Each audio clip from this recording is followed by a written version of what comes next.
안녕하세요. 저는 60대 후반의 여자입니다. 저에게는 얼마 전 아주 놀라운 일이 일어났는데요. 지금 생각해봐도 저에게 어떻게 그런 거짓말을 했는지 싶습니다. 저의 이야기를 하기 위해서는 20년 전으로 거슬러 가야 돼요. 그때 저는 남편과 두 아들을 둔 평범한 가정주부였습니다. 다들 주위에서 저를 많이 부러워했어요. 왜냐하면 남편은 자수성가한 성공적인 사업가였고 두 아들은 얼굴도 잘생기고 공부도 잘했거든요. 스스로 알아서 잘하다 보니 제가 잔소리할 일도 없었고 늘 부모에게 효도하는 성실한 아들들이었습니다. 남편은 부모님한테 기업을 물려받거나 하지 않았어요. 저와 연애 때부터 사업을 준비하던 사람이었는데 옆에서 지켜본 사람으로서 잠을 아껴가며 자신의 사업을 위해 발로 뛴 사람입니다. 그래서 그런지 결국 사업은 성공적이었고 몇 년 후 직원들도 몇백 명이나 되는 회사가 되었죠. 그런 가정에서 살다 보니 다들 부럽다고 말을 했습니다. 저도 제 인생에 굉장히 만족하고 있었고 오히려 인생에 굴곡이 없으니 심심할 정도였어요. 남편은 아무리 바쁘더라도 항상 저녁은 집에서 가족들과 먹는 사람이었고 아들들도 저와 남편에게 애교도 잘 부리고 학교에서 있었던 일들을 다 말해주었습니다. 그리고 아들들이 남편 보고 주책이라고 할 정도로 남편은 저를 많이 아껴주었죠. 그런데 이런 화목한 가정 속에서 살고 있던 저희 네 가족도 한순간에 산산조각이 나고 말았습니다. 평생 이렇게 평온한 가정인 줄 알았어요. 그런데 그건 저만의 착각이었더라고요. 갑자기 어느 날 전화가 오길래 받았더니 병원 응급실이었습니다. 그런데 간호사가 하는 말은 남편이 지금 뇌출혈로 쓰러져 있으니 당장 오라고 했어요. 저는 말을 듣는 순간 두 손이 벌벌 떨리며 눈앞에는 아무것도 보이지 않았습니다. 그리고 옷도 챙겨 입을 새도 없이 신발로 짝짝이로 신으며 택시를 타고 응급실로 갔죠. 병원으로 가니 남편은 수술 중이었고 저는 울면서 남편의 수술이 끝나기를 기다렸습니다. 그동안 아들들도 학교에서 달려와 제 옆을 지키며 아무 일도 없을 거라고 위로를 해주었죠. 남편의 수술을 기다리는 동안 정말 많은 생각을 했던 것 같아요. 혹시라도 남편의 수술이 잘못되어 한순간에 남편을 잃을 수도 있겠다는 생각을 했습니다. 그러다 보니 감정이 추슬러지지 않았고 눈물이 계속 흐르더라고요. 그렇게 몇 시간의 수술이 끝나고 의사 선생님께서 나오셨습니다. 다행히도 수술은 잘 끝났다고 했고 당분간 입원을 하면서 치료를 받아야 한다고 하더라고요. 저와 아들들은 너무 감사하다고 인사를 드린 뒤 중환자실로 가서 남편을 기다렸습니다. 저는 아들들한테 시간이 너무 늦었으니 집으로 돌아가라고 했고 저 혼자 남편을 간병했어요. 그리고 남편이 일어날 때까지 옆을 계속 지켰습니다. 저는 당연히 남편의 병간호는 제가 해야 한다고 생각했는데 주위에서 극구 반대를 하더라고요. 간병인을 쓰라며 집에서 자식들이나 보살피라고 했습니다. 저는 한 번도 간병인을 생각해 본 적이 없어요. 제 남편이고 제가 사랑하는 사람이니 당연히 제가 간병을 해야겠다고 생각했습니다. 남편도 집에서 쉬라고 했지만 저는 끝까지 남편의 곁을 지켰어요. 그런데 남편의 소지품 검사를 하는데 아주 충격적인 것을 발견했습니다. 바로 여자의 립스틱이었어요. 그때는 남편을 간호한 지 한 달쯤 되었을 때라 정말 충격적이었습니다. 이 사람한테 다른 여자가 생겼다는 생각은 한 번도 안 해봤는데 이미 몇 번 쓴 것 같은 립스틱이 남편의 자켓 안주머니에서 발견이 되었어요. 그 자리에서 당장 남편에게 누구 거냐고 따져 묻고 싶었지만 아픈 사람에게 차마 그렇게 말을 할 수 없었습니다. 그리고 지금은 제 옆에서 잘 웃고 이야기하면서 예전과 똑같이 행동하는 사람이 다른 여자를 만난다고 생각하지 않았어요. 그래서 정말 바보 같다고 생각할 수도 있겠지만 저는 그때 꾹 참았습니다. 남편에게 한마디도 하지 않았고 그 여자는 잠깐 스쳐갔던 여자라고 생각했어요. 지금 생각해봐도 정말 한심하고 미련한 것 같네요. 아무튼 저는 남편이 다른 여자의 물건을 들고 있는 것을 알고 있었지만 모른 척했어요. 이 사람에 대한 배신감은 들었지만 사랑하는 마음이 사라지지는 않았거든요. 평소처럼 저에게 다정하게 대해주었기에 일부러 회피한 것 같습니다. 그렇게 저는 아무런 티도 내지 않은 채 약 1년간의 간호가 끝나고 남편과 집으로 돌아왔어요. 다시 예전처럼 평화롭고 행복한 가정환경이 될 줄 알았습니다. 그런데 이제는 남편이 점점 당당해지기 시작했어요. 제가 모른 척하고 넘기면 아무 일도 일어나지 않을 줄 알았습니다. 그런데 일부러 립스틱을 저 보라고 놔둔 것인지 제가 그걸 보고도 아무런 반응이 없었으니까 오히려 남편은 대범하게 행동을 하더라고요. 병원에서 음주를 하면 안 된단 말은 무시한 채로 매일 밤마다 술을 먹고 집으로 들어왔고 제가 자기 전까지는 안방에 들어오지 않은 채로 거실에서 계속 누군가와 전화를 했습니다. 아들들도 아빠가 예전과 달라진 모습을 보이니 당황스러워 하더라고요. 아들들보다 놀랐던 사람은 바로 접니다. 아예 대놓고 불륜을 저지르는 그 사람을 보니 어떻게 대처를 해야 할지 모르겠더라고요. 매일 저녁 식사는 꼭 가족과 함께 한다는 규칙은 이미 없어진 지 오래였고 가족들에게 정을 점점 떼고 있는 듯한 느낌이었습니다. 아들들도 나이가 어느 정도 있으니 아빠에게 다른 여자가 생겼다는 것을 눈치챈 것 같아요. 더 이상 놔두다가는 아이들에게 정서적으로도 좋지 못할 것 같아 결국 제가 먼저 이야기를 꺼냈습니다. 거실에서 전화를 하고 있는 남편에게 몰래 다가가 전화 소리를 엿들어 보려고 했어요. 그런데 작은 소리로 전화를 하고 있었고 결국 몰래 들으려고 하던 걸 들켰습니다. 남편은 그런 저를 보고 불같이 화를 내며 당장 방으로 들어가라고 했고 저는 그 자리에서 눈물이 터지고 말았어요. 한 번도 화를 낸 적이 없었던 사람이 한순간에 180도 변해버리니까 적응하기 힘들었거든요. 결국 저는 남편에게 울면서 다 털어놓았습니다. 요즘 들어서 당신 왜 그래? 가정에 무관심하고 매일 술 먹고 들어와서 잠도 안 자고 거실에서 전화만 하고. 사실 나 당신 자켓에서 여자 립스틱 봤어. 그런데 나만 조용히 하면 당신 다시 마음 잡고 돌아올 줄 알았다고. 근데 오히려 더 당당하게 행동하더라? 당신 지금 예전이랑 많이 다른 거 아냐고. 남편은 제 말을 듣고 한숨을 푹 내쉬더니 충격적인 말을 했습니다. 다 알고 있으면서 지금까지 모른 척 한 거야? 맞아. 나 사실 여자 생겼어. 그 여자가 당신보다 훨씬 예쁘고 착해. 안 그래도 조만간 말하려고 했는데. 우리 이혼하자. 나 더 이상 당신이랑 못 살 것 같아. 이제 여자로도 안 보이고 아들을 먹여 살리는 것도 지긋지긋해. 그러니까 이제 각자 길 가자. 남편은 표정 하나 안 바뀌고 이런 말들을 저에게 내뱉었어요. 남편의 말 한마디 한마디가 제 심장을 파고드는 것 같았습니다. 상처를 너무 받았고 눈물이 멈추지 않더라고요. 그리고 남편은 기다렸다는 듯 다음날 해가 뜨자마자 이혼 서류를 들고 집으로 왔습니다. 저에게 당당하게 이혼을 요구했고 깔끔하게 합의 이혼을 하자고 하더라고요. 남편의 행동에 어이가 없어서 헛웃음만 나오더군요. 남편은 가족들을 다 자리에 앉히고 이야기를 했습니다. 아이들한테도 저희가 이혼한다고 솔직히 다 말했어요. 그뿐만 아니라 자기한테 여자가 생겼다는 것도 아이들한테 다 말했습니다. 애들은 몰랐으면 했는데 그렇게까지 솔직하게 말하는 이유를 도저히 모르겠더라고요. 아무튼 애들은 너무 놀라서 말도 하지 못했고 남편은 계속해서 자기 이야기를 했습니다. 양육비와 재산을 저에게 두둑히 줄 테니 저 혼자 아이들을 다 키우라고 하더라고요.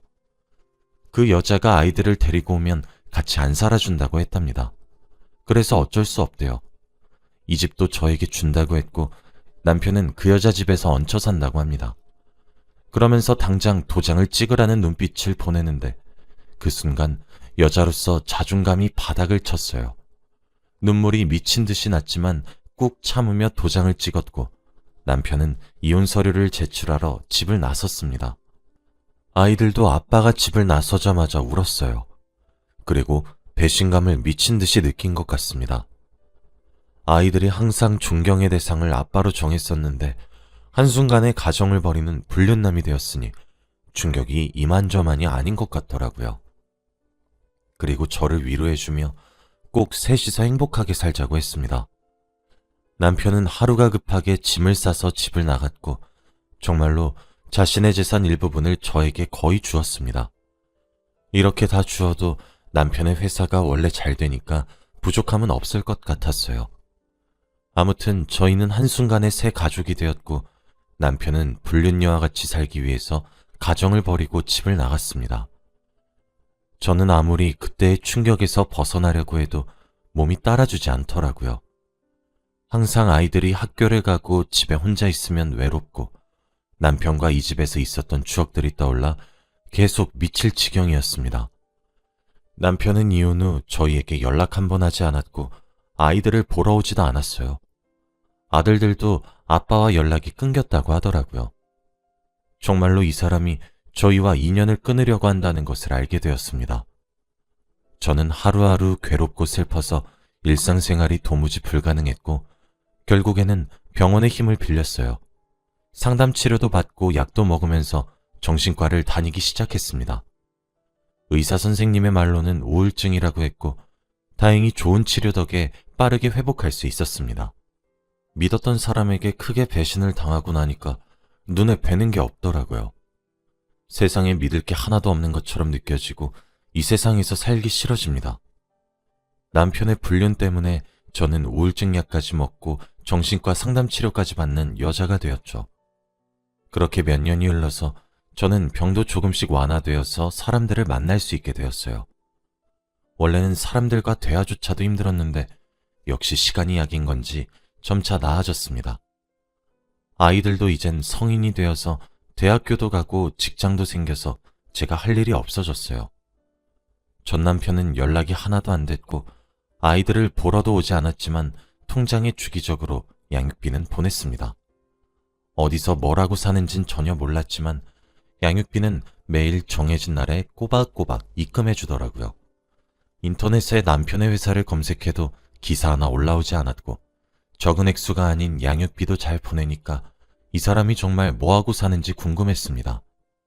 하지만 연락이 전혀 되지 않으니 물어볼 수도 없었죠. 저는 전 남편과 이혼을 하고 다른 남자들도 많이 만났어요. 새로운 일도 시작했는데 거기서 사람들을 만나다 보니 인간관계도 배웠고 전 남편을 잇는데 많은 도움이 되더라고요. 가끔씩 전 남편이 생각이 났지만 그런 쓰레기를 아직까지 잊지 못한 제 자신이 너무 한심해서 최대한 머릿속에서 지워내려고 노력했습니다. 딱 봐도 그 여자와 같이 잘 지내고 있을 거라고 생각했죠.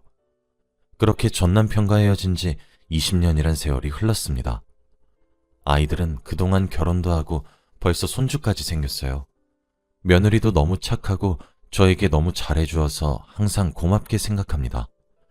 그리고 손주들도 얼마나 귀엽고 예쁜지 할머니 하면서 달려올 때 너무 사랑스러워요. 이제 자식들을 다 키웠다고 생각하니까 제 인생도 이제 할 도리를 다 한 것 같고 인생이 얼마 남지 않았다는 생각이 들더라고요.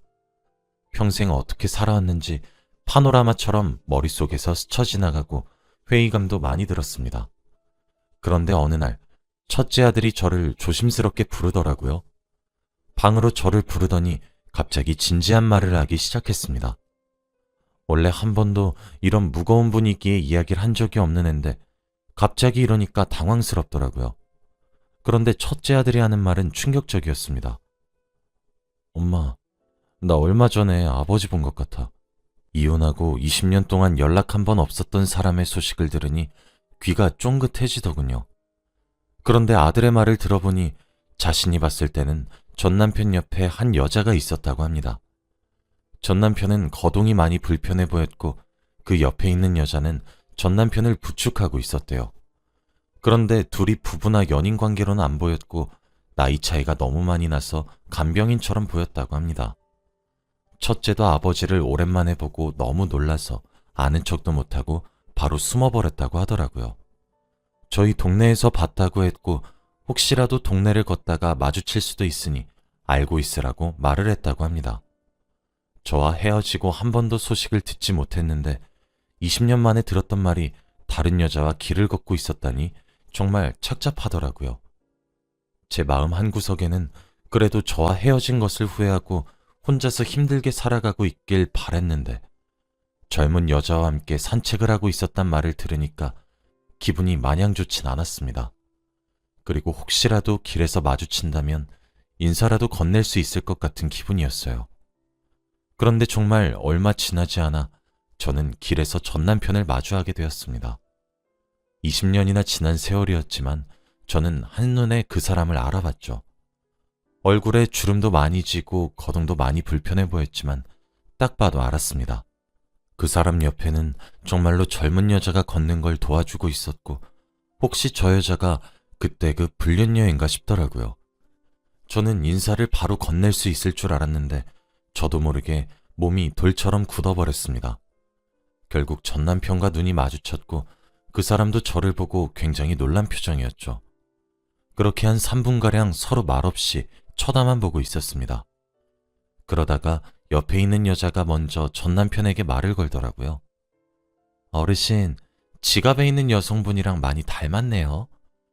저는 무슨 말인가 싶어서 그 여자를 쳐다보니 그 여자가 저에게 말을 걸었습니다. 안녕하세요. 저는 어르신 간병하고 있는 사람이에요. 혹시 어르신이랑 아시는 분인가요? 저는 너무 놀랐어요. 전 남편과 살림을 차린 사람이라고 생각했는데 알고 보니 전 남편의 간병인이라고 하더라고요. 그래서 저는 갑자기 경계심이 확 사라졌고 저도 웃으면서 이야기를 했습니다. 그러다가 전 남편이 집에서 차 한잔하고 가자고 했고 저는 그 사람을 따라 전 남편이 살고 있는 집으로 갔어요. 그런데 집에 들어가니 많이 노후되었더라고요. 먼지도 잔뜩 쌓였고 제대로 된 먹을 것도 없었습니다. 이런 환경에서 살고 있었다고 하니까 조금 먹먹해지더군요. 그런데 간병인이 저에게 이런 말을 해주었습니다. 어르신이 매일같이 지갑에 있는 여자 사진을 보고 있는데 그게 할머니셨군요. 매일같이 보고 싶다, 그립다 하셨는데 저는 어르신 점심시간부터 저녁까지 돌봐드리고 있어요. 어르신이 지금 암에 걸리셔서 많이 힘드시거든요. 정말 고생 많이 하셨어요. 매일같이 막노동 하셔서 손에 지문이 없을 정도세요. 그래도 지금이라도 할머니 뵈어서 표정이 좋아 보이시네요. 두 분이서 이야기 잠깐 나누세요. 전 나가 있을게요.